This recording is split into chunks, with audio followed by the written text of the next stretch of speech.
Hola, muy buenas tardes a todos, a todas. Bienvenidos al espacio de la Unidad de Formadores Docentes del Sureste, ubicado en el estado de Oaxaca, México. Y bueno, esta tarde los recibimos muy contentos, entusiasmados, alegres y emocionados porque tenemos otro maestro fenomenal que nos viene a dejar un tema muy importante que se ha estado gestando en todo este momento tan impredecible para nosotros los maestros y sobre todo que es un escenario que nos ha venido entrelazando y tejiendo ese momento histórico que estamos viviendo por la pandemia.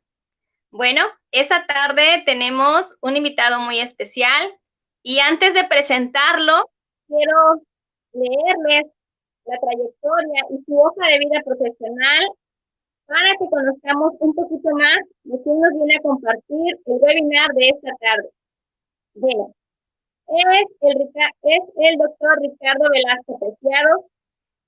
Es licenciado en Ciencias de la Comunicación por la Universidad Autónoma Metropolitana, Unidad Xochimilco. Tiene un diploma de maestro de inglés por el Instituto Anglo-Mexicano de Cultura. Es maestro de Comunicación y Tecnologías Educativas por el Instituto Latinoamericano de la Comunicación Educativa y doctor por la Universidad Santander. Cuenta además con las siguientes certificaciones de conocer como instructor con el estándar SO 217 y como evaluador en SO 076. Ha desempeñado puestos como docente, instructor, coordinador académico, director y líder de proyectos mediados por tecnologías. Ha conducido proyectos de formación y capacitación tanto en ambientes empresariales como académicos. En la modalidad en línea ha liderado proyectos en los que ha tenido más de 27,000 alumnos en conjunto y forma parte del consejo directivo de la SOMESE, que es la Sociedad de Computación en la Educación, y se desempeña como consultor en educación y tecnologías educativas. Entre sus publicaciones se encuentran las siguientes: el modelo educativo para la educación en línea, rumbo a un modelo de la evaluación de programas educativos en línea como propuesta del modelo EPELOP, e interfaz y estrategias didácticas para promover competencias genéricas en la educación en línea. Y nos viene a dejar su webinar para analizar, conocer y comprender las competencias del docente de la sociedad del conocimiento. Bienvenido a la Unidad de Formadores Docentes, doctor Ricardo Velasco Preciado. Muchas gracias, muchas gracias.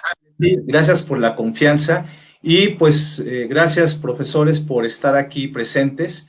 Un saludo para todos aquellos que se encuentran en el hermoso estado de Oaxaca.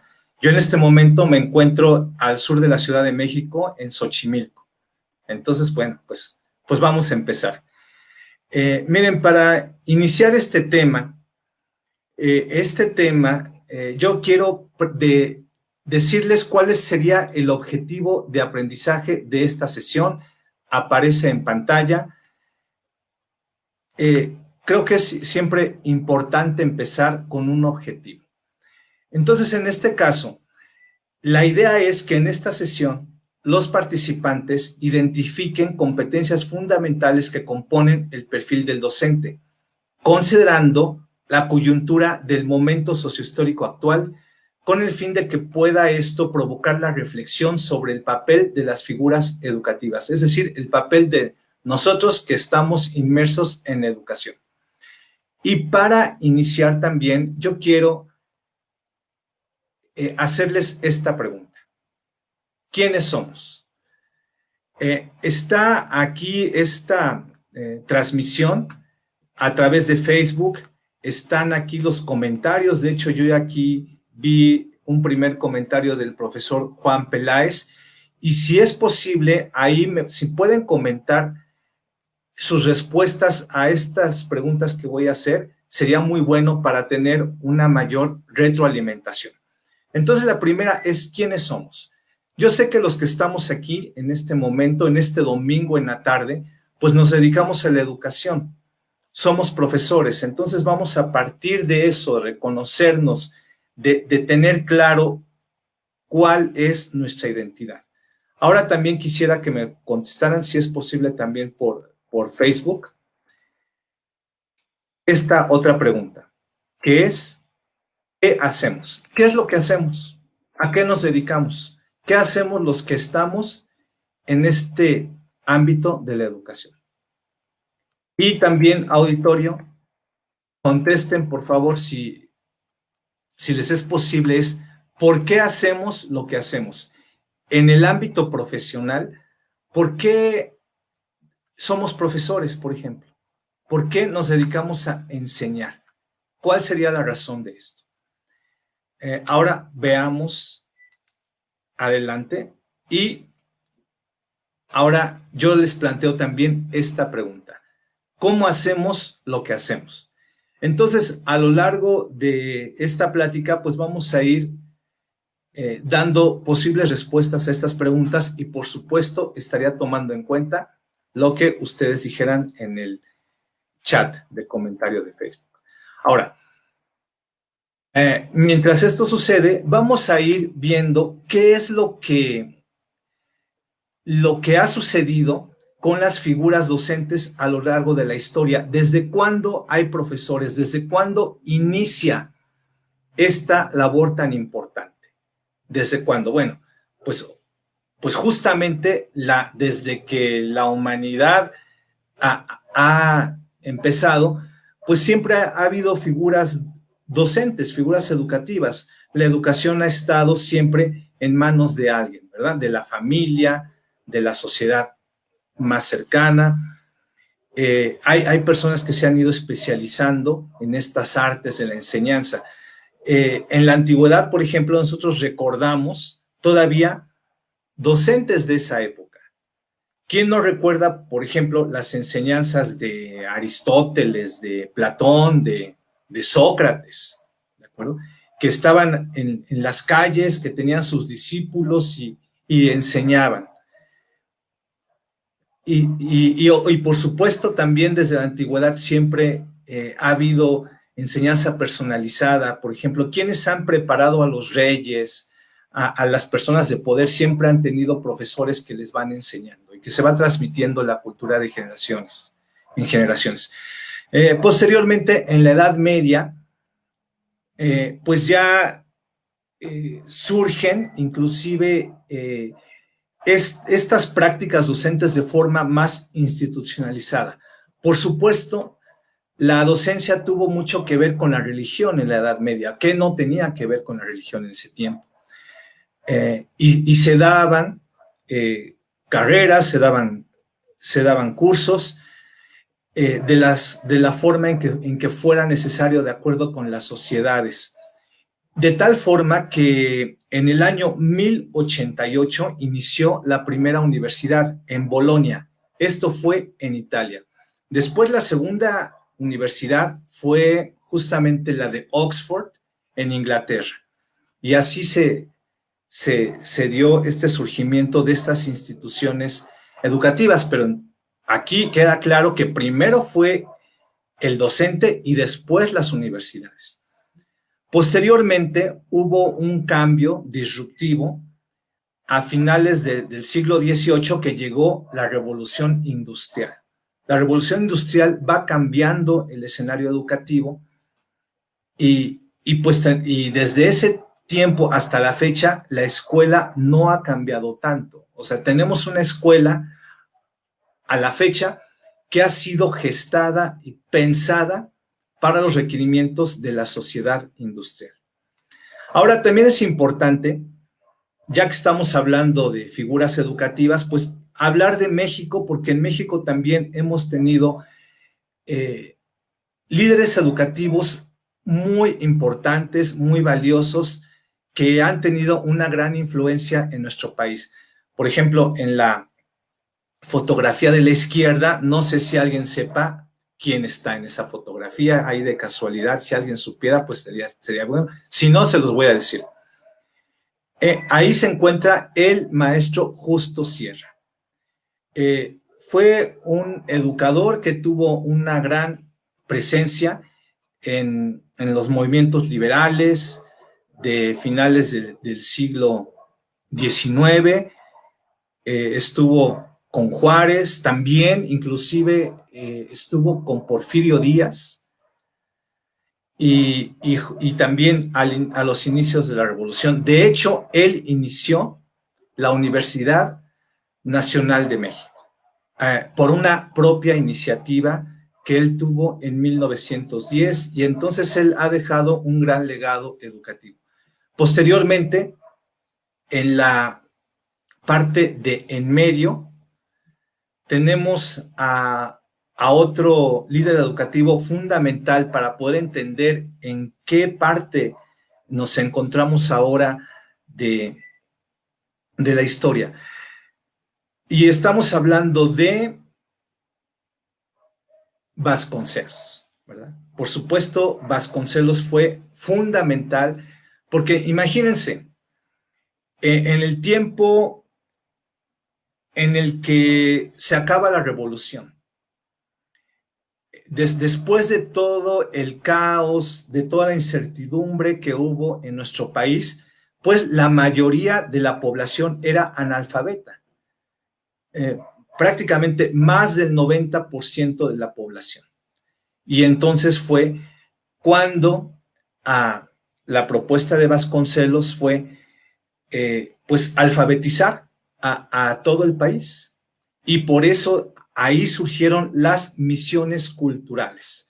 Ahí se enviaron a profesores, a los pueblos, se hicieron las escuelas rurales y se tuvo la encomienda de alfabetizar a la población. Fue un proyecto muy exitoso. De hecho, inclusive de esa época dan cuenta algunas películas, inclusive yo recuerdo algunas en las que salía María Félix de profesora que llegaba a un pueblo a dar clases y todo.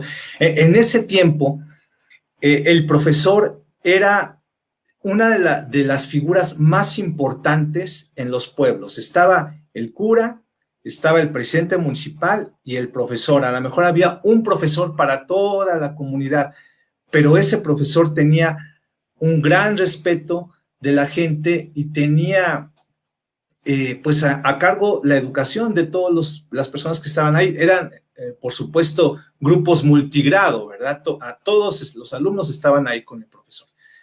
Pues esta fue una figura muy importante porque Vasconcelos decía, el pueblo tiene que estar alfabetizado. Eso fue hace un siglo. Ahora tenemos una situación similar. También necesitamos que en este siglo XXI, en el 2020, toda la población mexicana también esté alfabetizada, pero digitalmente. Y requerimos algo así como una misión cultural del siglo XXI. Estas misiones culturales que hizo Vasconcelos, pues ya tienen un siglo, o sea, 100 años después tenemos un reto similar y para ello, pues la figura docente es fundamental. Bueno, y otro líder educativo que aparece en la diapositiva, pues es Jaime Torres Bodet, que también estuvo primero trabajando con Vasconcelos y después siguió su ejemplo también con misiones culturales e hizo una gran labor educativa. Entonces nosotros, los profesores de ahora, mexicanos, somos herederos de estas figuras que han forjado parte de la historia. Y nosotros también como profesores estamos forjando la historia. Tenemos también retos y también tenemos pues una tarea muy importante que realizar, porque ahora, ¿qué vamos a hacer? ¿Cuál es la coyuntura en donde nos estamos desenvolviendo? ¿Cuál es nuestra tarea? En el tiempo de Vasconcelos, pues ellos tenían una tarea muy específica de acuerdo con el contexto de aquella época, pero ¿cuál es el contexto actual? ¿En qué momento nos estamos encontrando? En realidad nos estamos encontrando con una problemática no menor que la que se encontraron los líderes de esa época, una coyuntura muy especial, que tiene que ver un poco con las pandemias y otro con la entrada a la revolución industrial 4.0. Ahora, en este siglo XXI llevamos dos pandemias. El siglo apenas está empezando, apenas tenemos 20 años de este siglo, y ya nos hemos enfrentado con dos pandemias. Y yo acabo de escuchar hace unos días de Bill Gates, que dice que este tipo de pandemias van a seguir ocurriendo. O sea, él pronostica que la siguiente pandemia va a ser a lo mejor en unos 7, 8 años más. Entonces, no podemos pensar que esto ya es algo temporal y que ya no va a pasar. Van a seguir pasando cosas así. El por qué, ese es otro tema, pero así va a ser. Y por otro lado, estamos en la entrada de la Revolución Industrial 4.0. Ahora, para poder explicar la Revolución Industrial 4.0, voy a mencionar rápidamente a qué nos referimos con la Revolución Industrial 1.0, 2.0 y 3.0 antes. Entonces, ¿cuándo empezó la Revolución Industrial 1.0? Pues a finales del siglo XVIII, más o menos al mismo tiempo que la Revolución Francesa. Ahí apareció la máquina de vapor, aparecieron las primeras máquinas que pudieron hacer que el hombre ya no tuviera que realizar todas sus actividades completamente manual. Estos artefactos empezaron a potencializar la capacidad de poder crear, ¿no? De poder crear a través de máquinas. Esto fue evolucionando, pero 100 años después, a finales del siglo XIX, hubo un descubrimiento que marcó de forma muy grande la faz de la Tierra. Esto fue el descubrimiento de la electricidad. Entonces, ya esto marca la Revolución Industrial 2.0. La electricidad hace posibles ya las líneas de ensamblaje, la producción en masa. De hecho, esto ustedes lo pueden ver de una forma muy clara. Y si ven la película Tiempos Modernos de Charles Chaplin, ahí imagínense todo lo que fue posible por esta invención, por este descubrimiento de la electricidad. Pues se pudieron crear los autos, ¿no? O sea, se cambiaron, por supuesto, todas las carretas de caballos por los autos, o sea, cambió toda la faz de la Tierra.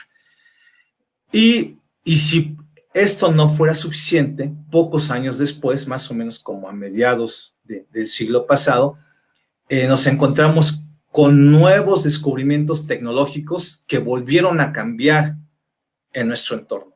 Ahora me estoy refiriendo a la computación y la automatización de procesos. Esa es la Revolución Industrial 3.0. Y cuando pensamos ya con las computadoras, ya llegamos a un estado tecnológico ya muy alto, muy sofisticado y todo. Bueno, pues no ha sido suficiente. Ahora ya estamos ante la puerta de la Revolución Industrial 4.0. ¿Y esto qué implica? O sea, ¿cuáles son los avances tecnológicos que marcan la Revolución 4.0? ¿A qué me estoy refiriendo? Bueno, pues vamos a verlo en la siguiente pantalla. Pues, en primer lugar, el Internet de las cosas. Ya desde 1989 se inició la web, ¿de acuerdo? Que ahora ya tenemos web 1.0, 2.0, 3.0, 4.0. Ya ha avanzado de gran manera. Y ahora el Internet de las cosas significa que, a diferencia de antes, donde el Internet solamente estaba en los dispositivos de cómputo, en las PCs, en las laptops, en las tabletas, ya después se fue también al celular, posteriormente ya también se fue a las pantallas de televisión, pero ahora ya el Internet va a estar en todas partes, en las paredes de las casas, que ya está esto, ya podemos ver cosas así, pero va a también estar en el refrigerador, en la estufa, en la lavadora, en la cafetera, en la bañera, en el coche, por supuesto, en la ropa, e inclusive hay gente que dice, oye, no hablemos de Internet de las cosas, o sea, también lo que viene es el Internet de las personas, porque el Internet ya va a estar en nosotros mismos. De tal manera que entonces la comunicación ya no va a ser solamente de nosotros con nuestros dispositivos, sino nuestros dispositivos se van a comunicar entre ellos. Y de tal forma que pues van a regular y van a apoyar muchas de las acciones que hacemos. De esto puedo profundizar o no, depende de que ustedes me lo pidan en alguna pregunta, porque este es un tema interesante, pero por supuesto no es el único que vamos a mencionar. Lo que estamos mencionando a grandes rasgos, pues son las tecnologías que son parte de la Revolución Industrial 4.0. Otra es el cómputo en la nube. Ahora ya lo que hacemos en la computadora está disponible en nube para todos, en cualquier dispositivo. Y otro de los grandes avances de esta época es el Big Data, que ahora ya el manejo de datos es quizá ahora mismo, pues si no es la más, si es una de las actividades más lucrativas del planeta, el manejar los datos que ya existen. Y esto es impresionante y es maravilloso. Todos nosotros aportamos al Big Data. Todo lo que nosotros hacemos, todas nuestras costumbres, todo lo que nos gusta, lo que nos disgusta, todo lo que interactuamos con algún dispositivo queda como insumo para los datos que se están procesando. Entonces, ahí el conocimiento que esto está trayendo es impresionante, mayor que en cualquier época anterior de la historia. Pues también ahora pues vamos a estar viendo que las ciudades cada vez van a ser más inteligentes. También otro componente son los sistemas ciberfísicos, otro componente de la Revolución Industrial 4.0, la inteligencia artificial, la robótica. Por ejemplo, ahora ya de manera patente podemos ver que los robots están haciendo muchas de las actividades que antes solamente hacíamos los humanos. Los robots nos están quitando inclusive el trabajo. Nos están quitando trabajos y también pues nos están haciendo la vida más fácil por otro lado. Ya vemos, por ejemplo, los drones, la domótica, el piloto automático. Por ejemplo, ya hay autos que se manejan solos, aunque también chocan, pero chocan menos que los humanos. Entonces, hay que tener esto en cuenta porque inclusive ya cada vez va a ser más común que los autos automanejables pues sean lo que va a estar privando. Por otro lado tenemos la cultura maker, ya tenemos las impresoras 3D y además vienen pues, ya están aquí las realidades mixtas. Por un lado la realidad aumentada y por otro lado la realidad virtual. Entonces, esto, ¿qué significa? Esto significa que nosotros como profesores tenemos que preparar a nuestros alumnos para Revolución Industrial 4.0, con todos sus retos, con todos los desafíos que esto implica. Por ejemplo, ¿qué va a pasar con el empleo? Nosotros podemos ver aquí en la figura que está en la parte izquierda, que es un hecho que los robots ya están haciendo cosas que antes hacíamos solamente los humanos.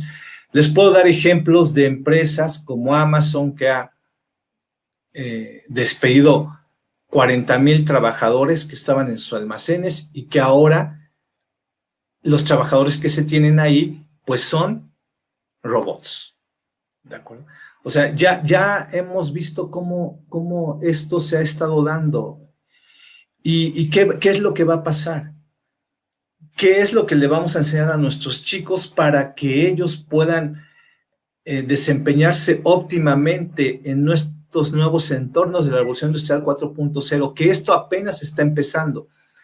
pero imagínense cómo va a estar en 10 años o en 20 años, ¿no? Lo que ya está iniciando de esta revolución. Y cuáles van a ser las prácticas que tengamos que promover de la educación. Miren, si ustedes tienen interés en ver estas proyecciones en el futuro, pues yo les recomiendo un libro que se llama Superintelligence de la Universidad de Oxford, que este libro salió del Instituto para el Futuro de la Humanidad, que es parte de esta universidad. O sea, ellos ya tienen un instituto que está estudiando todo el tiempo cómo va a ser el futuro. Bueno, y hay una versión un poquito, ese libro también tiene una versión en español, pero también una versión un poquito más tropicalizada, que se llama Sálvese quien pueda, de Andrés Oppenheimer, que también retoma muchas de las cosas de este libro y las contextualiza más en nuestro ambiente latinoamericano. Entonces, ahí les recomiendo estos libros por si ustedes quieren profundizar en estos temas. Entonces, siendo así, siendo que los profesores, pues tenemos nosotros la encomienda de educar a las nuevas generaciones, que tenemos que vernos a nosotros mismos y decir, oye, ¿qué es lo que nosotros tenemos para poder emprender tan importante misión? ¿Cómo tenemos que hacer? ¿Qué es lo que ya tenemos para realizar esto? ¿Y qué nos hace falta? Y en este sentido, pues yo aquí les presento 8 competencias críticas que debemos tener los docentes de hoy. ¿Ok? Y las voy a ir comentando rápidamente, si les parece bien. Primero que nada, vamos a hablar de la vocación y compromiso. Muchos de los docentes, por eso les preguntaba, ¿por qué somos docentes? ¿Por qué estamos aquí? O sea, por ejemplo, yo, en mi caso personal, yo no había pensado ser profesor. Cuando yo estaba estudiando en la universidad, yo daba clases en la universidad y decía, voy a dar clases mientras termino mi carrera. Ya que la termine, me voy a dedicar a otras cosas. Pero la verdad es que hasta el día de hoy nunca he dejado de estar inmerso en el ámbito educativo y ahora creo que es mi vocación. Pero me costó un tiempo darme cuenta. ¿Qué significa vocación? Vocación es un llamado, es una voz interior que te dice que hagas algo porque hay que hacerlo y porque te gusta hacerlo y porque sientes que es importante realizarlo. Si no hay esa voz interior que te llame al quehacer docente, lo mejor es no hacerlo. Esta es una figura muy importante. No se puede dejar a cualquiera tener esta profesión. Entonces, ahí yo creo que lo primero que se necesita, pues, es de verdad tener la vocación, el amor a lo que hacemos. Por ejemplo, ¿qué es vocación? El amor a lo que hacemos. ¿Okay?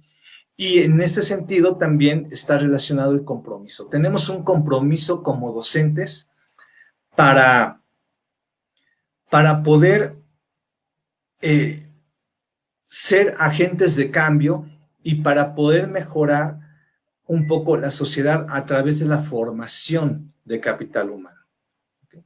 Entonces, pues eso es como lo primero. Digamos que si hablamos de competencias o de requisitos básicos para la docencia, pues el primero tiene que ver con vocación y compromiso. ¿De acuerdo? ¿Qué opinan? Saludos a Patti Ramírez. De Chiapas. Ah, mira, también estamos desde Chiapas. También aquí veo que hay profesores de Tlaxcala, como el caso de Irma. No, Ime Diego no alcanzó a leer bien. De Clarisa Ruiz, que está en Tehuantepec. Muy bien. Entonces, aquí estoy viendo sus comentarios. Muchas gracias. Aquí también un saludo a Solomio Ortiz. Si no leo bien sus nombres, discúlpenme, lo que pasa es que tengo las letras aquí muy chiquitas. Y también está solo mío desde Oaxaca también, ¿verdad? Igual que Juan Peláez. Muy bien, perfecto. Bueno, entonces, siguiendo adelante, vamos a hablar de otra de las competencias que es importante que nosotros adquiramos como docentes, que son las competencias digitales. Miren, ¿qué son competencias digitales? A ver, en primer lugar, vamos a hablar del concepto de esto. Las competencias digitales es un conjunto de saberes relacionados con el uso de las herramientas de comunicación, acceso, procesamiento y producción de la información. Y al hablar de conjunto de saberes, nos estamos refiriendo al saber hacer y hacer sobre el hacer. ¿De acuerdo? Entonces aquí estamos hablando del uso de las tecnologías. Ahora, en este sentido, fíjense que yo he escuchado mucho de profesores que dicen, híjole, es que nuestros alumnos ya vienen con el chip integrado. Ellos ya tienen inclusive más competencias digitales con nosotros, porque ya nacieron con esto y pues nosotros nos sentimos así como que no sabemos. Y yo estoy en desacuerdo con eso. ¿Por qué? Porque las competencias digitales no solamente son un saber procedimental, no solamente se refieren a saber usar la computadora o el celular, sino también el tener claro el por qué se debe usar y tener claros cuáles son los mecanismos y las estrategias para usarlo. De hecho, para apoyar lo que estoy diciendo, les voy a decir cuáles son partes principales para tener competencias digitales. Y esto viene en la siguiente diapositiva. Por ejemplo, competencias digitales es tener pensamiento crítico. ¿Qué es pensamiento crítico? Pues pensamiento crítico es aplicar destrezas cognitivas para poder validar la veracidad de los juicios. A grandes rasgos es eso. En este mundo en el que estamos llenos de noticias falsas, entre paréntesis fake news, pues el pensamiento crítico es muy importante para poder discernir cuál de la información que se nos da es correcta y cuál no. Entonces, una habilidad digital es el pensamiento crítico. Otra es el pensamiento creativo. El pensamiento creativo tiene que ver con un sistema ordenado para poder mejorar las cosas. El pensamiento creativo, tiene que ver con creatividad, tiene que ver con creación, tiene que ver con mejora. ¿Cómo podemos mejorar las cosas? Cuando alguien crea, pues va mejorando. De hecho, la diferencia entre la ciencia y el diseño es que la ciencia nos dice cómo es el mundo y el diseño hace posible que nosotros podamos mejorar el mundo. Y en este sentido, la creatividad es fundamental para mejorar. Entonces, por eso tenemos nosotros que fomentar nuestra creatividad y hacer alumnos creativos. Porque de hecho, una de las características que debe tener el futuro, el porvenir, es que vamos a tener un mejor desempeño en cuanto más creativos seamos. La creatividad va a ser la diferencia muchas veces entre tener autorrealización y éxito como sociedad y entre no tenerla. ¿Okay? Otra habilidad digital, el manejo de la información. Hay que manejar la información correctamente y fíjense cómo lo que estoy diciendo de habilidades digitales no nada más es el uso de las tecnologías, sino el por qué se deben usar y para qué. Y por eso es que yo estoy en desacuerdo en que se diga que los chicos desde pequeños ya tienen habilidades digitales, porque no es así, porque los profesores tenemos que enseñar habilidades digitales a los chicos. Les tenemos que enseñar pensamiento crítico, pensamiento creativo, manejo de la información. Otra es comunicación. Por supuesto, esta es una de las habilidades digitales fundamentales. Voy a hablar más de esto en otro momento de esta misma plática. Y otra habilidad digital fundamental es la colaboración. De hecho, ante todo este desafío que tenemos los profesores, pues lo vamos a enfrentar mejor colaborando, trabajando juntos, trabajando unidos, ayudándonos mutuamente. Y por eso es importante desarrollar estas habilidades de colaboración. Y otra habilidad digital, pues es el uso de las tecnologías. ¿De acuerdo? Pero fíjense cómo de 6 habilidades digitales, la del uso de las tecnologías es una. ¿De acuerdo? Por supuesto hay que saber usar las tecnologías, pero estas tecnologías se deben de utilizar aplicando destrezas y habilidades de pensamiento crítico, creativo, manejo de información, comunicación, colaboración. ¿Okay?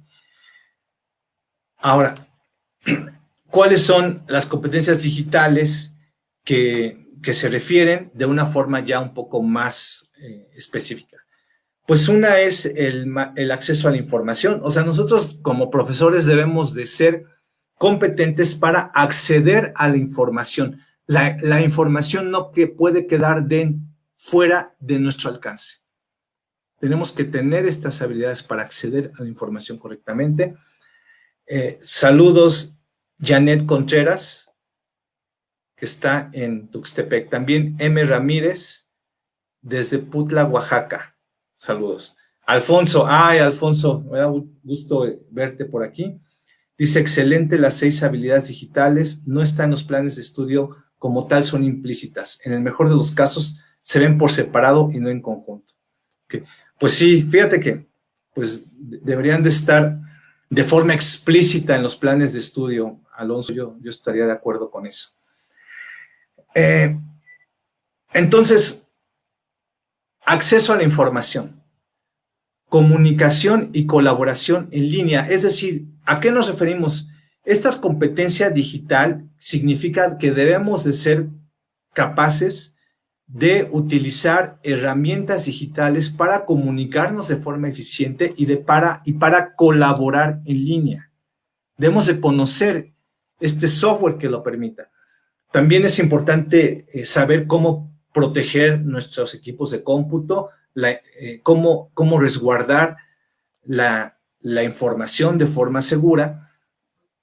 También lo idóneo es que podamos procesar y administrar la información correctamente utilizando las tecnologías de la información y la comunicación. También sería idóneo poder manejar los medios, es decir, los medios que tienen que ver con el audio, con la imagen, con la parte audiovisual. Eso sería idóneo. Otro, pues también tenemos que saber cuáles son las características de las computadoras, conocer ambientes virtuales de aprendizaje y recursos y herramientas tecnológicas de apoyo a la enseñanza.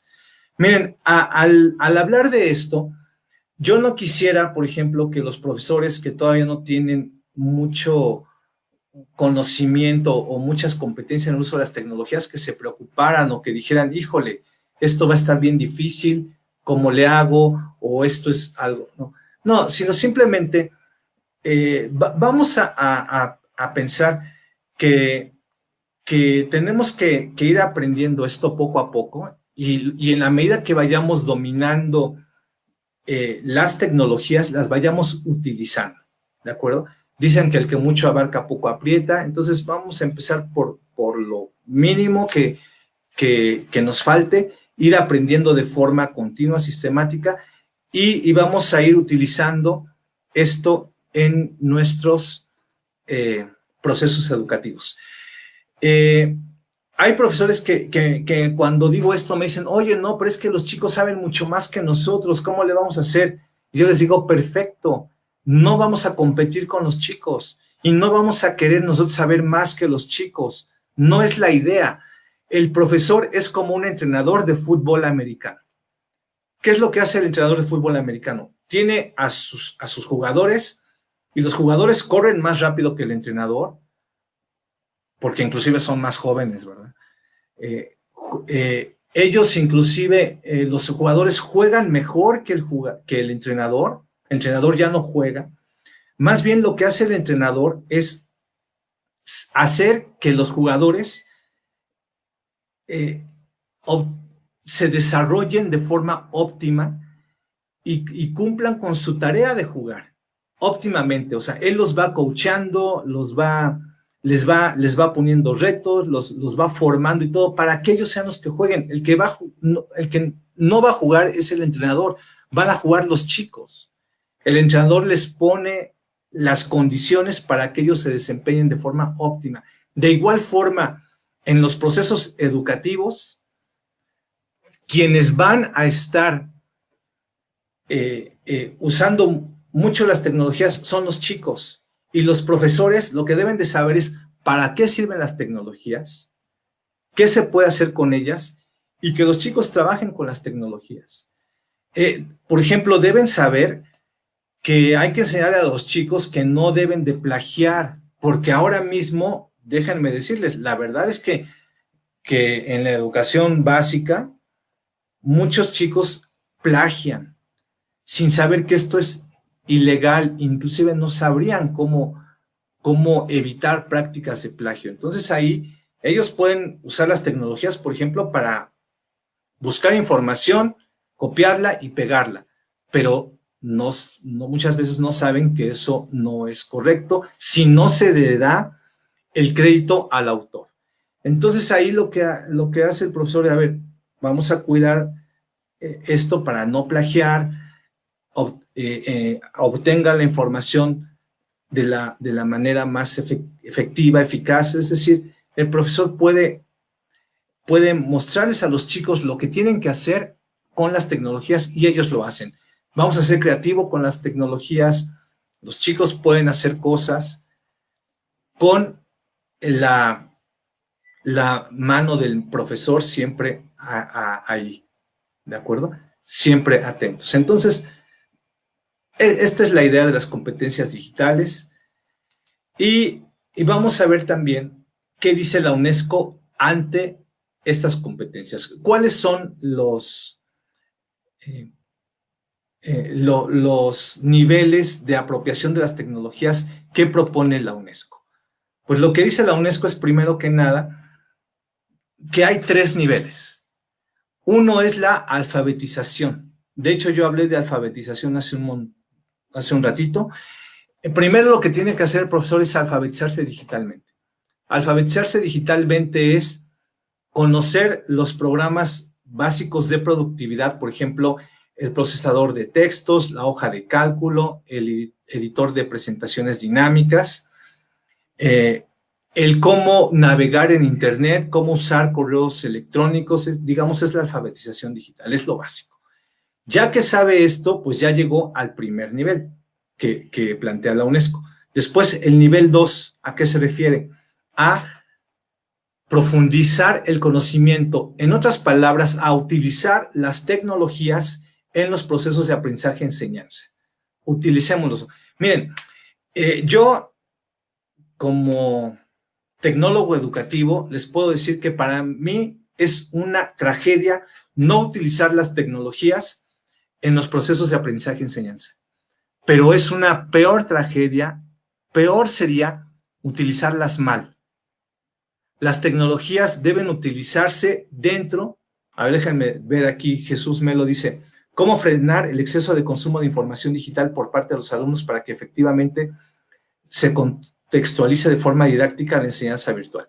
Muy bien, muy buena pregunta, profesor Melo. Miren, es verdad que tenemos un exceso de información. Miren, yo que soy de la generación X y me toca enseñar a chicos de milenianos o centenianos, millennials o centennials, pues me doy cuenta que yo tengo ahora una tarea diferente a la que tenía cuando yo iba a la escuela. Cuando yo iba a la escuela, siendo yo generación X, el problema era obtener información. Tenía yo que ir a las bibliotecas, caminando ahí a las diferentes bibliotecas para buscar libros y periódicos y todo y obtener información. Ahora los chicos no, los chicos tienen tanta información que su problema no es obtenerla, sino es discernir sobre esta información. decir, a ver, ¿cuál de esta información es confiable y cuál no? Porque hay mucha información errónea, porque, miren, esto de las noticias falsas no es accidente. Hay empresas que se dedican a crear noticias falsas, de eso viven, es su trabajo, crear falsedades en la información. Entonces, nosotros debemos enseñar a nuestros chicos justamente competencias de pensamiento crítico para que ellos puedan validar la información, la puedan someter a una examinación y decir, esta información sí es confiable y esta no. Por eso las competencias de pensamiento crítico. ¿De acuerdo? Entonces, ¿qué hay que hacer? Pues enseñarles pensamiento crítico, enseñarles a ir validando los juicios, a ser escépticos. De hecho, pues la nueva generación, la que nació a partir del 95, de 1995, se les llama la generación escéptica, porque ellos ya saben que lo que se les dice muchas veces no es cierto y hay que validarlo. Entonces, hay que fortalecer esto. Ok. Y bueno, regresando a este punto del segundo nivel que establece la UNESCO, pues sí, justamente tiene que ver con la incorporación de las tecnologías en los procesos de aprendizaje y enseñanza, una incorporación estratégica que vaya dentro de una metodología y de principios educativos muy claros. El que usen las tecnologías nada más porque sí, va a causar el efecto contrario, va a ser contraproducente. Entonces, utilicémosla dentro de fundamentos didácticos y pedagógicos bien sólidos. Ahora, el siguiente nivel que habla la UNESCO es la generación de conocimiento, el nivel número 3. Es decir, a este nivel llegaremos cuando los profesores podamos transitar de ser consumidores de la información a ser generadores de la misma. A nosotros crear información, nosotros producir conocimiento y poderlo compartir. Cuando lleguemos a ese nivel, ya estaremos en el máximo nivel de uso de las tecnologías, como dice la UNESCO, cuando ya podamos utilizar las tecnologías para difundir y generar nuevo conocimiento. Esa sería la meta. ¿De acuerdo? Bueno, pues eso es en cuanto a la apropiación de las tecnologías. Esto es en cuanto a las competencias digitales. Esto es pues una de las primeras competencias que yo les quería decir que formarían parte del perfil del docente del siglo XXI. Ahora hablemos de otra competencia, que es la que viene a continuación y tiene mucho que ver, que es la de aprendizaje permanente. Miren, en la revolución 2.0, por ejemplo, pues a lo mejor era suficiente con ir a la escuela, tener tu grado académico y ya no tenías que regresar a la escuela nunca más. Pero ahora ya no. Ahora estamos en la época del aprendizaje permanente, en el que tenemos que estar actualizándonos, profesionalizándonos, capacitándonos, formándonos todo el tiempo. Ya la formación es algo de siempre.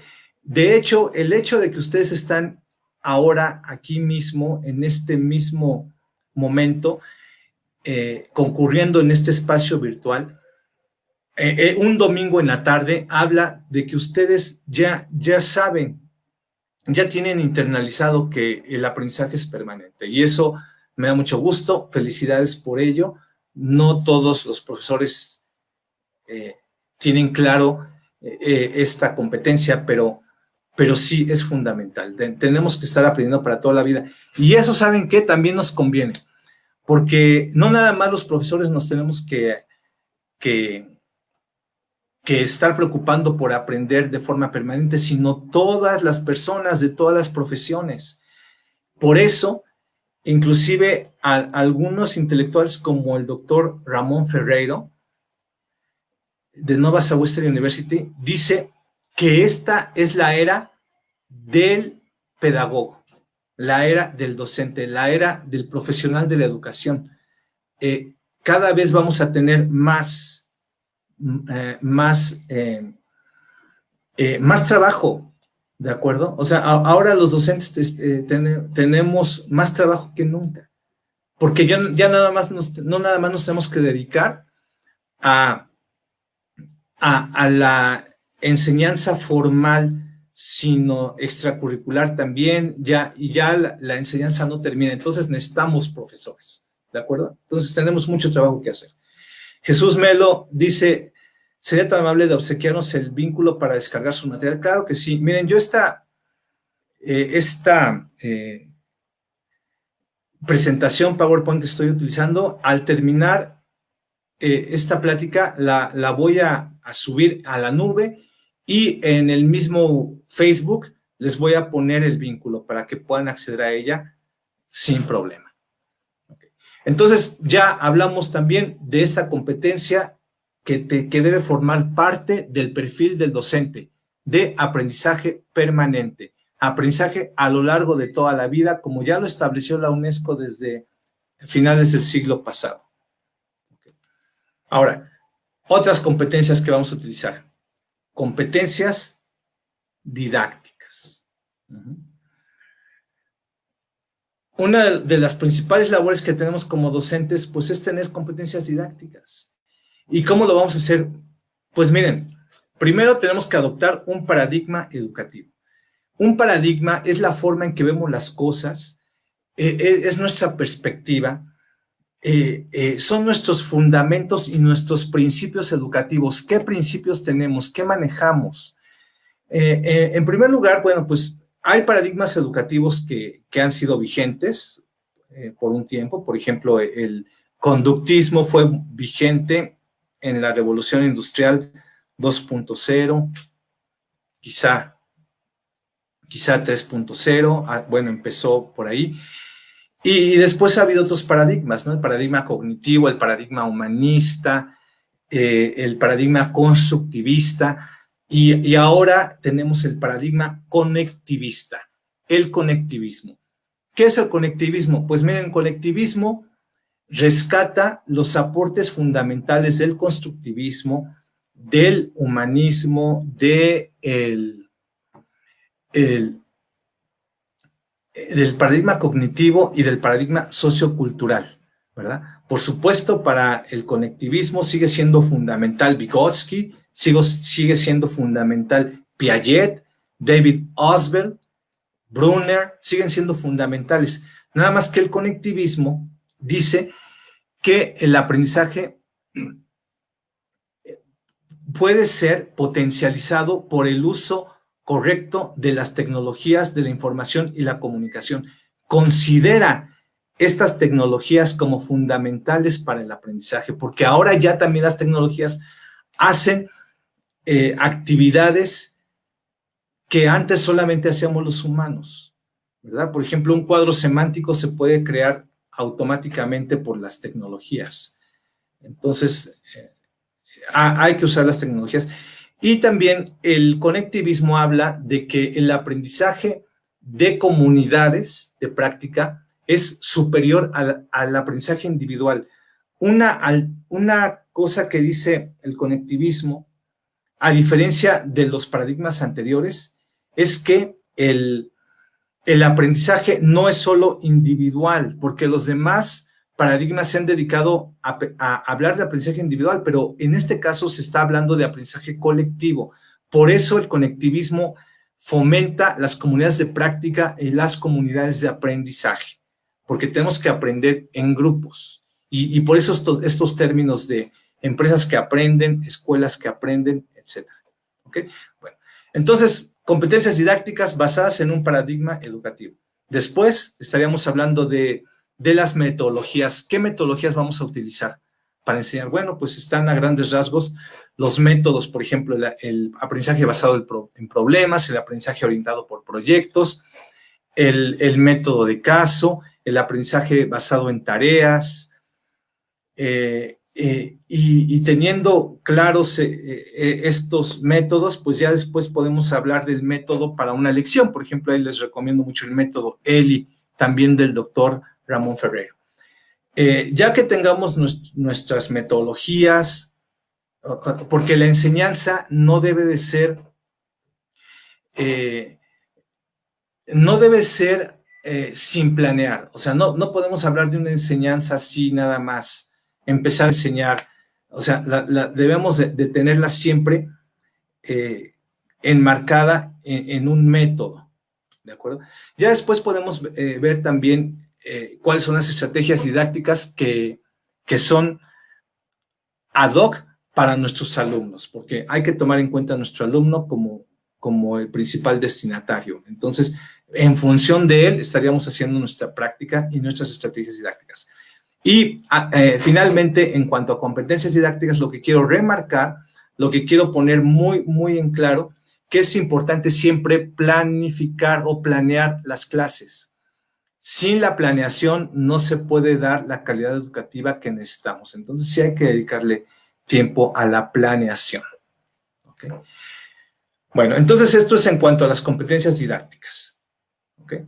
Ahora, también yo quiero hablar un poquito de las competencias de comunicación, competencias comunicativas, que también estas competencias son fundamentales porque ¿cómo vamos a hacer realidad una competencia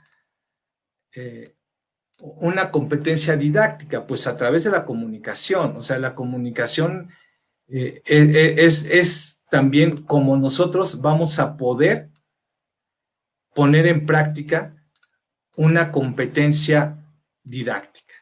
Entonces, a ver, primero tenemos que tener claro, hablando de competencias comunicativas, que la comunicación puede ser verbal y no verbal. Y en realidad la comunicación no verbal es muchas veces mayor, lo que decimos sin hablar. ¿Okay? Hay que tomar mucho en cuenta. Ahora, en este tiempo, tenemos también que tener en claro que la comunicación debe ser de ida y vuelta. Si nosotros estamos teniendo una clase en la que el profesor esté hablando todo el tiempo y los alumnos no hablen, cuidado, no estamos teniendo la interacción necesaria. Debemos de escuchar siempre a los alumnos. Es decir, una parte fundamental de las competencias comunicativas es aprender a escuchar al alumno, escucharlo, porque de otra forma no vamos a tener los resultados adecuados. ¿Okay? Debemos también de tratar de eliminar barreras de comunicación, como puede ser la generalización, la distorsión de la información, la eliminación de información importante, y también la comunicación debe ser clara, eficaz, asertiva. ¿De acuerdo? Ahora, y otro componente muy importante de la comunicación es la afectividad. Decía nuestro gurú del aprendizaje significativo, David Oswald, que para que pueda de verdad funcionar la enseñanza y el aprendizaje, debe haber un componente afectivo. Debemos de tener claro que nosotros debemos amar a nuestros alumnos. Decía la profesora Gabriela Mistral, si no sabes o si no puedes amar mucho, no enseñes a jóvenes. Yo diría, si no puedes amar mucho, no enseñes, o sea, mejor dedícate a otra cosa. Porque el amor hacia nuestros alumnos es fundamental para que ellos puedan aprender. Si no hay un componente afectivo, los alumnos no aprenden. ¿De acuerdo? Eso lo dijo David Oswald. No sé ustedes qué piensan, pero yo sí lo creo profundamente. Entonces, pues esta es otra de las habilidades.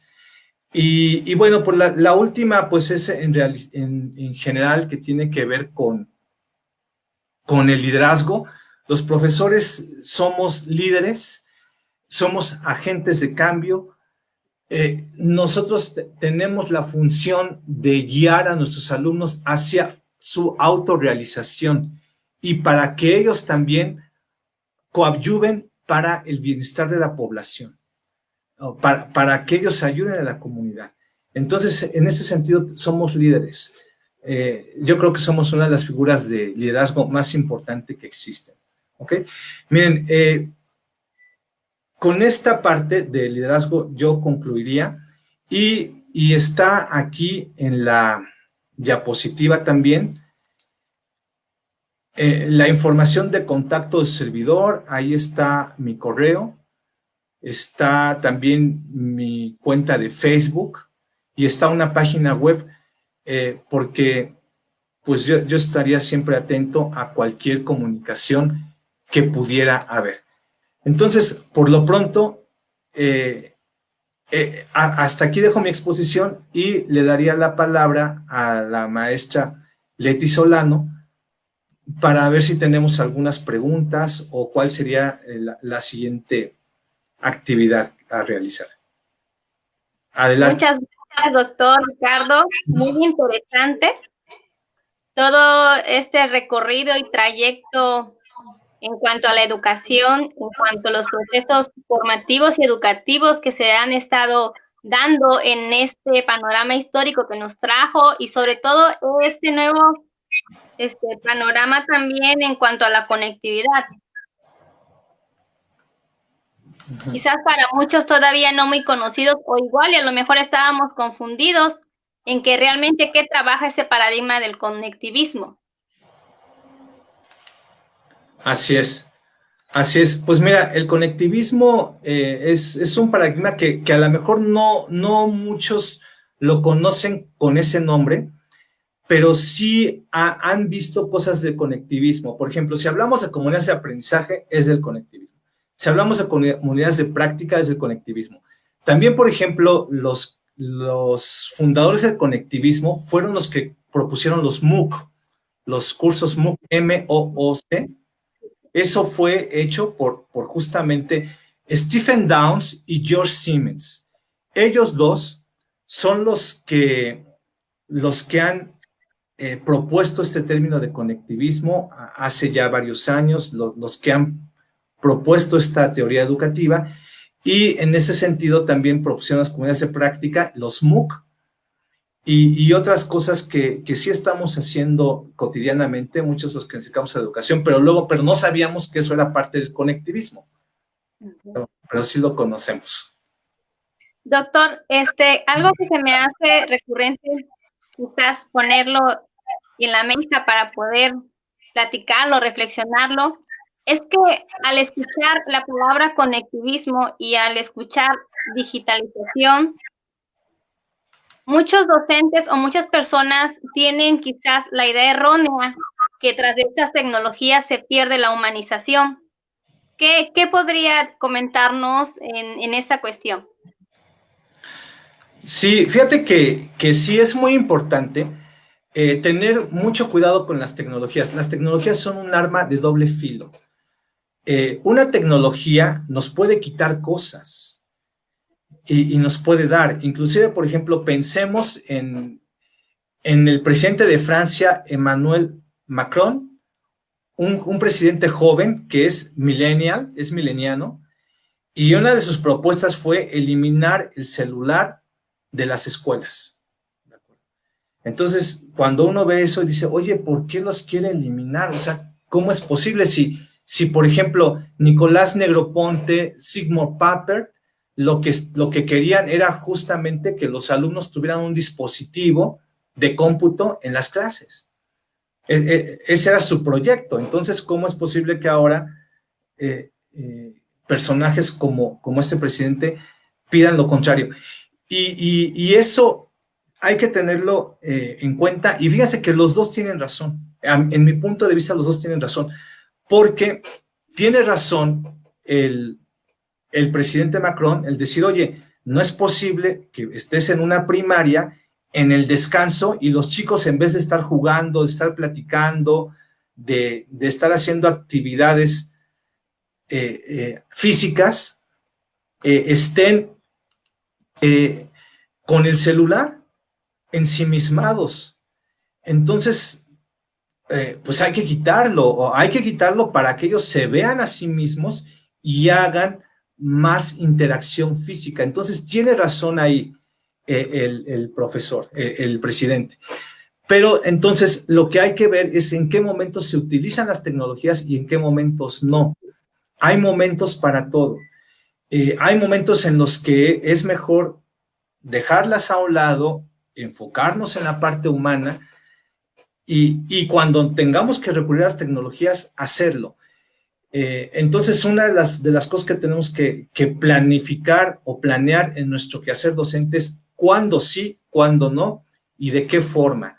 Y tener mucho cuidado porque también sí hay una parte oscura de las redes sociales o de las tecnologías que hay que estar, digamos, sorteando. ¿Okay? O sea, no, yo no diría, oye, todo es maravilloso con las tecnologías, por supuesto que no, ¿verdad? Pero, o sea, yo lo que digo es, vamos a usar las tecnologías de forma estratégica con una clara base científica, educativa, con una metodología adecuada que nos permita de veras sacarle partido, porque las tecnologías de todos modos ya están ahí, pero hay que usarlas sabiamente y también hay que tomar en cuenta que ya que se están usando, nosotros debemos de darles un uso educativo, porque las tecnologías pueden ser nada más para entretenimiento, o pueden ser para juegos, o pueden ser para cosas dañinas, pero si nosotros las jalamos hacia la educación, entonces ya estaremos como haciendo un empleo óptimo de las tecnologías. ¿De acuerdo? Ahorita que nos presentó este panorama histórico de cómo la educación ha ido requiriendo y evolucionando en cuanto a los procesos de enseñanza-aprendizajes en estrategias, métodos, paradigmas, el momento histórico que estamos viviendo refleja la brecha en cuanto a una educación contextualizada al momento que se vive. Sí, a ver, mira, las tecnologías, tengamos claro, por ejemplo, que las tecnologías son instrumentos de empresas privadas que buscan el lucro en muchos de los casos, ¿no? Que nos pueden traer ventajas y desventajas y que muchas veces lo que quieren no es nuestra realización, o sea, no quieren exactamente que nosotros nos empoderemos con la educación. Entonces yo creo que nuestro papel es sí justamente jalar las tecnologías hacia ese sentido,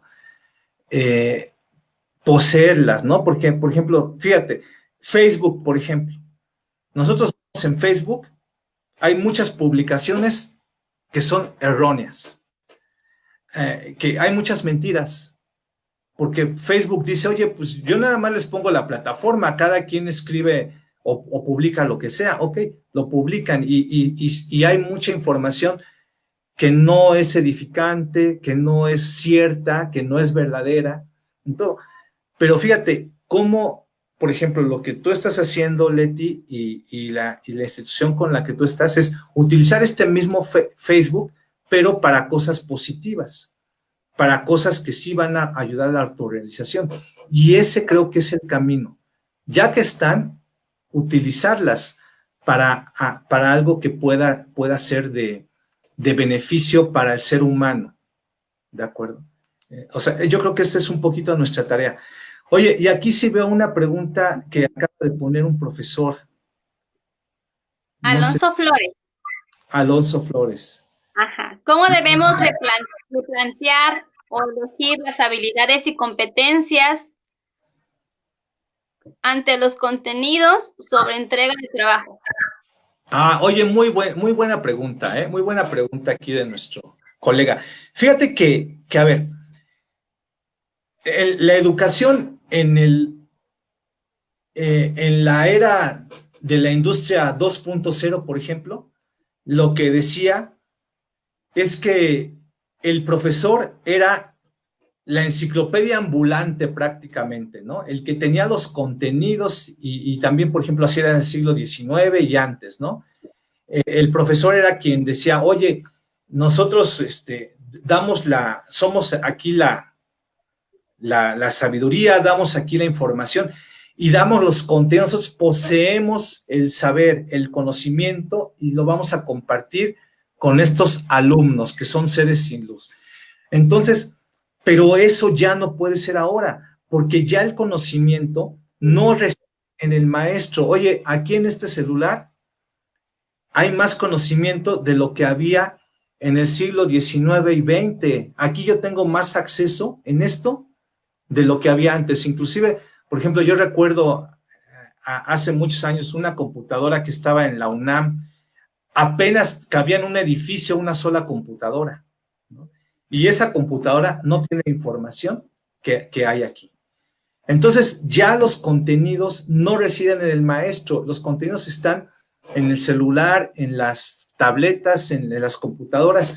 Entonces, ya el papel del maestro no es dar contenidos, sino el papel del profesor es desarrollar competencias en los estudiantes para que ellos conviertan la información en conocimiento, para que ellos procesen información y desarrollen habilidades de aprendizaje autónomo, de aprendizaje para toda la vida, desarrollen competencias de pensamiento crítico, de creatividad, de comunicación, competencias que vayan a enaltecerse a sí mismos y que vayan a ser de beneficio también para su entorno, ¿de acuerdo?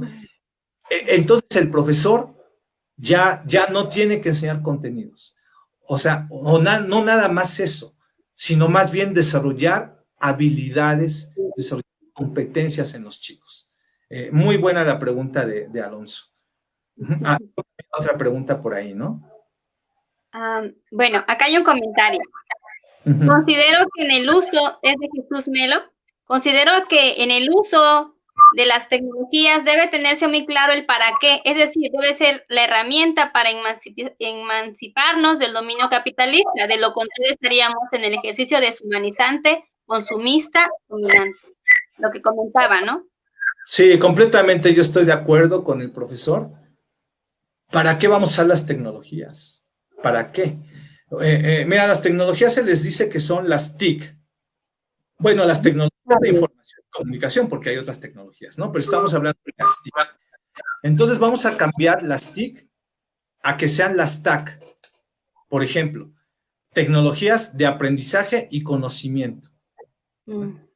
Las TIC para que sean tecnologías de empoderamiento. Las tecnologías de colaboración. Y eso no lo vamos a cambiar porque las tecnologías sean diferentes. No, las mismas tecnologías, las TIC, vamos a hacer las TAC, vamos a hacer las TEP, ¿de acuerdo? Para el empoderamiento. Entonces sí es algo que lo que yo creo que quiero decir, y creo que muchos de los profesores están de acuerdo, es que nuestra labor como docentes es justamente enseñar a los chicos que utilicen las tecnologías en este sentido, ¿no? De creación, de conocimiento, de construcción primero interna y ya después de poder compartir el conocimiento, de poder generarlo también. Doctor, me llega quizás alguna reserva en cuanto si presentamos este manejo de herramientas digitales en situaciones económicas, en situaciones de condiciones de vida. Hay mucha población educativa en donde no tienen ese acceso a estas tecnologías educativas. ¿Cómo se puede el docente acercar y sobrellevar esta situación sin perder ni no ofertarles a los alumnos esta otra fuente de información, esta otra fuente de formación educativa? Oye, tienes completamente la razón, Leti. Hay una brecha digital muy grande todavía. De hecho, esta brecha es la que nos detiene de poder generar la sociedad del conocimiento. Nosotros como profesores tenemos la encomienda por la UNESCO de pasar de ser la sociedad de la información, o sea, nosotros estamos ahorita en la sociedad de la información, tenemos la encomienda de no quedarnos en la sociedad de la información, sino transitar a la sociedad del conocimiento, que por ejemplo, el doctor Escocia dice que debe ser la sociedad de la creatividad. Tendríamos que generar otro tipo de sociedad, pero no ha sido posible por las brechas digitales que comentas y que estas brechas digitales también traen una brecha cognitiva. Entonces sí hay una gran disparidad entre las personas que tienen el acceso y las que no lo tienen. Tenemos que luchar contra eso, sí tenemos que proponer políticas públicas en las que ya pueda haber, por ejemplo, Internet para todos. De hecho, fíjate, a mí me tocó en el sexenio de Fox, cuando estaba lo de enciclomedia, me tocaba dar clases de enciclomedia en el país y en ese tiempo recuerdo que se decía que en ese mismo sexenio ya iba a haber conectividad en todas las comunidades, ¿no? Y bueno, ya estamos ahora en el 2020 y todavía no se ha dado. Ahora parece ser que este nuevo gobierno también lo está diciendo, que dicen ya vamos a poner Internet como un derecho humano y creo que ya están trabajando en eso. Esperemos que sí ya se cumpla porque es necesario tener Internet. Es una cuestión de seguridad nacional, ¿de acuerdo? Tenemos que tener las tecnologías. Las tecnologías, la historia nos ha demostrado que las poseen los fuertes, que los países más avanzados son los que tienen las tecnologías más avanzadas. ¿No te parece una coincidencia? ¿Por qué los países más avanzados son los que tienen las mejores tecnologías? Porque por supuesto, las tecnologías empoderan a las sociedades.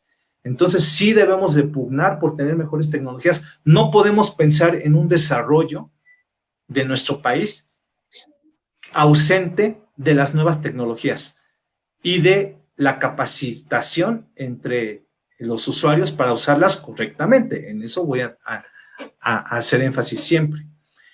También creo que ahora hay otra pregunta de Alfonso Flores. Sí, dice, ¿qué opciones existen para que los docentes nos certifiquemos en competencias y entonces logremos generar enseñanzas y aprendizajes por competencias? Pues mira, sí ha habido certificaciones. Bueno, por ejemplo, una de las certificaciones que existen desde hace tiempo y siguen siendo válidas son las del ISTE. ISTE con una S, que ISTE significa, a ver, déjame, se me acuerda, Institute, a ver, for Society for Technological Education. Bueno, lo dice en inglés, pero sí es un instituto para la formación de tecnologías educativas y que el ISTE tiene más o menos certificaciones que van en función de lo que acabo de comentar de la UNESCO. Ya ves que la UNESCO tiene 3 niveles de apropiación de las tecnologías. El ISTE retoma eso, pero claro que él lo divide en 4, pero prácticamente, como decía mi abuelita, es la misma gata, pero revolcada. Pero sí hay certificaciones, pero muchas veces las certificaciones aparecen y depende de las instituciones si las retoman o no. Entonces aquí yo creo que lo que tendríamos que propugnar es sí crear a lo mejor certificaciones mexicanas, de acuerdo también con nuestra propia identidad. Ahí está, la certificación del ISTE. Qué bueno que lo pones, muchas gracias. Sí, yo creo que el ISTE es una muy buena referencia, ¿de acuerdo? Y yo creo que también en este sentido lo que podríamos hacer es trabajar para que también las certificaciones puedan ser quizá mexicanas, de acuerdo con nuestro contexto, y que eso se convierta en política pública para que nos aseguremos de que todos los profesores pasemos por todos estos trayectos de certificación, ¿de acuerdo? De verdad, es necesario, muy necesario eso. Sí, claro, y sobre todo, retomando el comentario que hizo, ¿no? En cuanto a los alumnos, como un derecho Un derecho humano. el tener internet, pero igual y también al profesor. Sí, claro. Todos los profesores deberíamos de tener el derecho de tener internet ya gratuitamente, simplemente por ser profesores. Mira, en las escuelas normales, en las pedagógicas, por ejemplo, en la formación de los profesores, se les enseñaba las tecnologías de la industria 2.0. Se enseñaba las tecnologías de usar correctamente el GIS y el borrador, ¿no? Y me acuerdo que hasta se les enseñaba a utilizar el proyector de acetatos, proyector de filminas, que bueno, tú no debes de conocer porque eres muy joven, pero a mí me tocó. Pero, pero así como, inclusive cuando tú veías a un profesor, tú sabías si tenía una formación normalista o no, por la forma en que borraba el pizarrón, ¿de acuerdo? Si nada más llegaba y así borraba, así como de forma caótica, decías, no tiene una formación de profesor, pero si borraba así como de la forma adecuada, decías, no, hasta la técnica para borrar correctamente ya domina el profesor. Era un profesor formado con las tecnologías de esa época. Entonces, de la misma forma que a un profesor antes se le entregaba su GIS y su borrador, ahora ya se le debe decir, profesor, debe dominar la didáctica, los materiales de ahora están también con las tecnologías y tiene que tener conectividad, ¿verdad? Y tiene que tener como esas herramientas. Simplemente hay que pasar ahora a lo que se hacía antes, pero con las tecnologías de ahora. ¿De acuerdo? Así Sí, es. y es donde, bueno, ahí es donde recuperamos quizás esa educación contextualizada al momento histórico, ¿no? Pareciera que la educación está desfasada de lo que vivimos. Está desfasada porque, mira, la escuela que tenemos ahora es de la sociedad industrial 2.0. Bueno, ya algunas están en la 3.0 porque ya hay computadoras. Pero fíjate, ahora que ya estamos en las puertas de la 4.0, lo que quisiéramos es que ya las escuelas en general estuvieran en la 3.0. O sea, es decir, la 3.0 es tener computadoras en las escuelas. Pero ya se necesitaría inclusive más que eso. Entonces sí tenemos que crear la escuela de la industria 4.0. O sea, en su tiempo se creó la escuela de la industria 2.0. Ahora tenemos que crear la escuela de la industria 4.0. Que ya la escuela tiene que cambiar. O sea, ya no podemos seguir haciendo igual, porque estamos entonces ahora mismo generando estudiantes de una era que ya no existe, porque ahora mismo estamos preparando Lo más estudiantes. grave, estamos formando alumnos a una era que no corresponde, ¿no? Que es lo más Exactamente. grave. Uh -huh. Exactamente. Entonces, eso ya no puede ser así. Ya, ya. Entonces, pues por eso esta reflexión. ¿De acuerdo? Bueno, doctor Ricardo Velasco, Este comentario bueno, entonces, de Jesús Melo. sí. Doctor, un comentario acerca de nuestra cultura tecnológica en relación a los procesos educativos en México. En educación secundaria desde los años 80 se cuenta con los talleres o tecnologías. Luego entonces, ¿por qué hoy día se complica la enseñanza virtual? Mira, yo escuché una vez un dicho que decían, la educación ignoró al cine, odió la televisión y está aterrorizada de las tecnologías de información y comunicación. No está ha habido resistencia, ha habido resistencia a usar las tecnologías, ¿de acuerdo? Mira, a mí me ha tocado muchas veces dar cursos en una escuela y al terminar el curso los profesores están contentos y dicen, ya estamos usando las tecnologías en nuestra aula, ya estamos haciendo todos estos cambios y todo. Y luego me toca regresar 3 meses después o 6 meses. ¿Qué tal? ¿Cómo van? Yo, pues ya ahorita todo. ¿Y qué tal? ¿Cómo están? No, pues ya no las estamos usando las tecnologías. ¿Pero por qué? No, pues es que ya me cerraron el laboratorio, ya no hay internet, para poder pedir el cañón, pues hay que llenar unos formularios y qué flojera, y yo ya no lo estoy haciendo, y luego se perdió la llave ahí, y cosas así. Entonces sí hay como como muchas veces cositas a lo mejor muy pequeñas, insignificantes, que van en contra de eso. Y creo que una de las cosas, pues, es justamente también el Internet. O sea, el tener el Internet y tener los dispositivos, ¿no? O sea, deberíamos de tener Internet siempre en todas las escuelas. O sea, por supuesto, ya lo hay ahora mismo en las grandes universidades. Por ejemplo, es muy difícil que en la UAM no haya conectividad en algún lado o en la UNAM.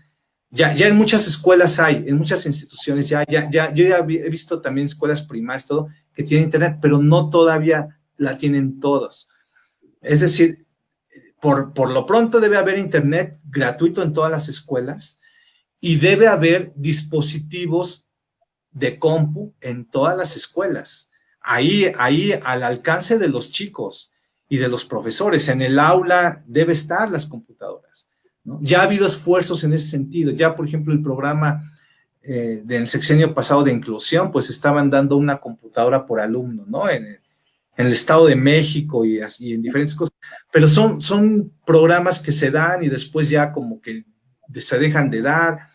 Pero aquí la idea es que conectividad y equipos de cómputo deben estar siempre al alcance de profesores y alumnos.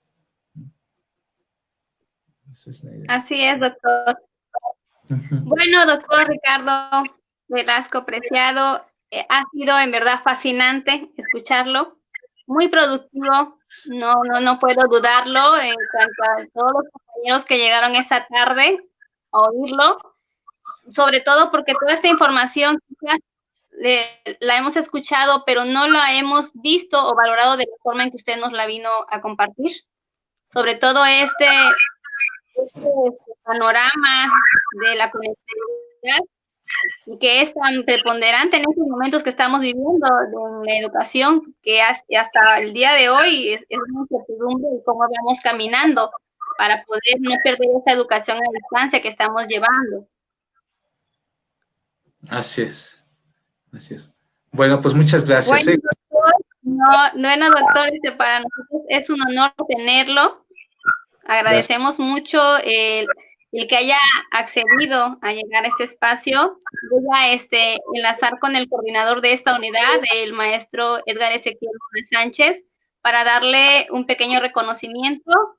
Espero que sea grato para usted y sobre todo para darle la despedida formal, como lo mereciera su persona, por este aporte tan valioso que nos viene a dejar esta tarde a la unidad de formadores docentes. Maestro Edgar Ezequiel Sánchez.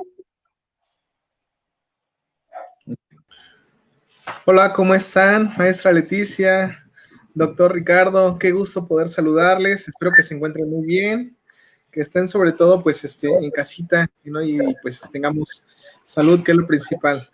De antemano, doctor, muchas gracias por tomarnos la invitación. Yo le escuchaba ahorita tras bambalinas, qué tema tan interesante, de verdad, es un tema que debería ser el necesario para todo aquel que esté interesado en educación, sobre todo desde la parte en que usted lo retoma, ¿no? Cómo lo va iniciando a través de los conceptos que tenía Vasconcelos sobre educación, el por qué se da un poco este desarrollo educativo, la sociedad 2.0, 3.0, ahora 4.0, ¿no? Y vaya, de repente son términos que sí deberíamos familiarizarnos mucho por la intención de que es algo que nosotros realmente estamos involucrados de lleno con ello, ¿no? Vemos ahorita los comentarios de los compañeros, muchos compañeros muy interesados en la plática, en la charla. Yo creo que nos quedamos todos o varios de nosotros, al menos me atrevo a decir por mí y por varios compañeros que vi comentando ahí, con una plática un poco más extensa. Esperamos, maestro, esperamos, doctor Ricardo, que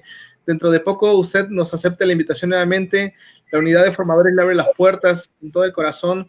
Para cuando usted guste, está invitado para poder compartirnos más experiencias muy enriquecedoras, por supuesto, experiencias que contribuyen mucho a nuestra sociedad, que sigan muchos días así, doctor Ricardo. Y bueno, pues de mi parte quiero mostrarle, tenemos un pequeño reconocimiento que nos permitimos hacer.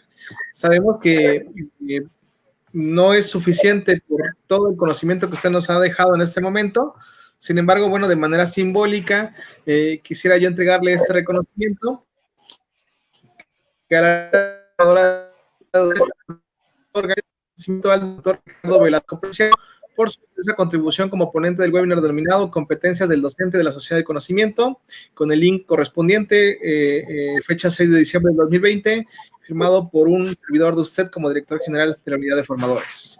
Y bueno, pues doctor, es tal vez pequeño, pero sin embargo es con todo el corazón por gratificar un poquito también este espacio que nos ha dedicado hoy, día domingo, como usted bien lo decía.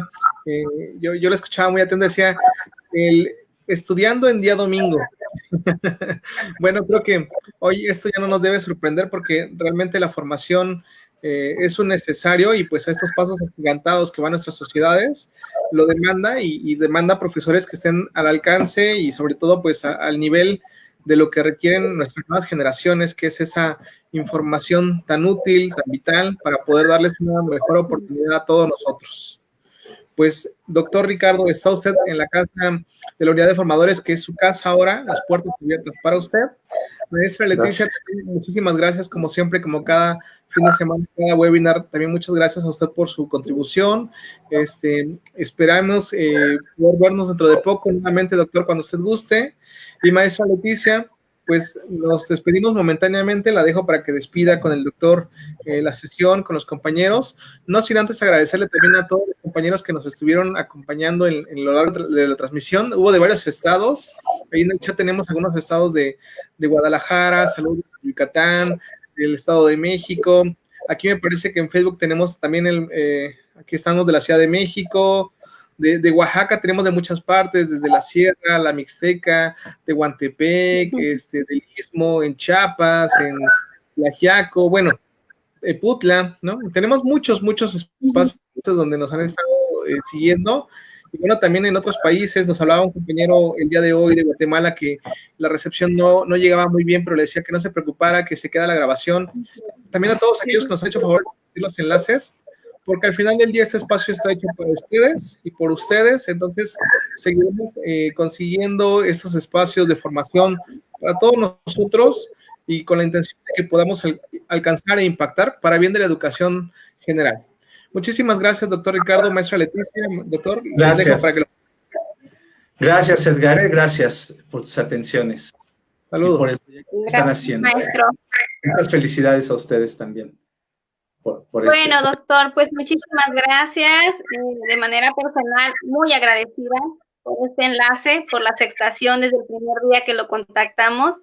En verdad, nos quedamos muy agradecidos y sobre todo muy nutridos en esta empatía que nos deja con este profesorado que llegó hoy en la tarde, que creo que el mejor pago para todos es tener a tantos compañeros que no dejan su labor, que no dejan esa misión de llevar educación de calidad a sus alumnos y que no abandonamos esa fe de apoyar esa formación de nuestros alumnos, pese a circunstancias que vengan, no dejar nuestra labor educativa. Pues le agradezco, doctor, y esta es su casa. Cuando guste regresar, aquí lo esperamos. Muchas gracias, Leti. Un abrazo y saludos a todos los profesores también. De igual manera. Hasta pronto. Okay.